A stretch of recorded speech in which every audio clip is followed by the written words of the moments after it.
तिकडे नाशिकच्या भगूरमध्ये भाजपच्या मदतीने राष्ट्रवादीने स्वतंत्र उमेदवार उभा केलाय आणि त्यामुळे भगूर नगर परिषदेमध्ये महायुतीमध्ये शिवसेना विरुद्ध भाजप आणि राष्ट्रवादी असा सामना रंगतोय। उमेदवारी अर्ज दाखल करण्याच्या शेवटच्या दिवशी शिवसेनेकडून विजय कारंजकर यांच्या पत्नी अनिता कारंजकर या अर्ज दाखल करणार आहेत। यावेळी शिवसेनेकडून जोरदार शक्ती प्रदर्शनही करण्यात आलंय।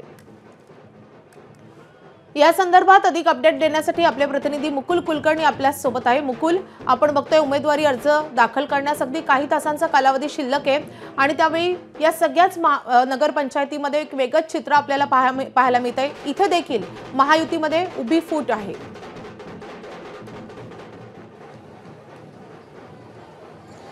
बरोबर आहे, स्थानिक पातळीवर प्रत्येक पक्ष आणि स्थानिक नेते आपापल्या सोयीचं राजकारण हे करत आहे।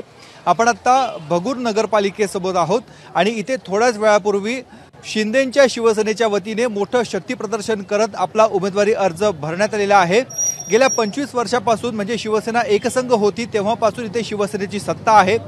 या सत्तेला खिंडार पाडण्यासाठी आता भाजप आणि अजित पवार यांची राष्ट्रवादी काँग्रेस हे दोघं जण एकत्र आलेले आहेत। थोड्याच वेळापूर्वी राष्ट्रवादी काँग्रेसच्या नगराध्यक्ष पदाच्या उमेदवार प्रेरणा बलकवडे ह्या उमेदवारी अर्ज दाखल करण्यासाठी आतमध्ये गेलेले आहेत। त्यामुळे इथे भाजप आणि राष्ट्रवादी काँग्रेस विरुद्ध शिंदेची शिवसेना असा थेट सामना इथे बघायला मिळतो आहे। जसं तू मग म्हणाली, येवल्यामध्ये एक अनोखी युती आपल्याला बघायला मिळते आहे।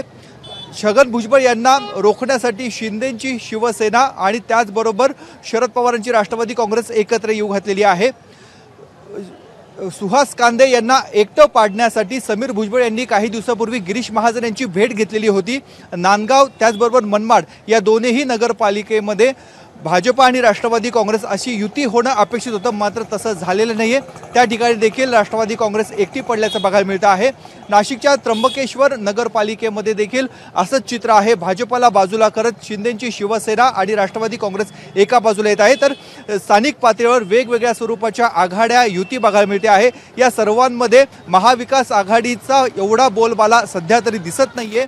त्यांचं अजूनही संभ्रमावस्था आहे। अनेक ठिकाणी महाविकास आघाडी एकसंघ आहे, एकत्रित निवडणुकीला सामोरं जाण्याचे प्रयत्न करत आहेत, परंतु एबी फॉर्म अद्याप न मिळाल्यानं अनेक उमेदवारांमध्ये संभ्रमाचं वातावरण आहे।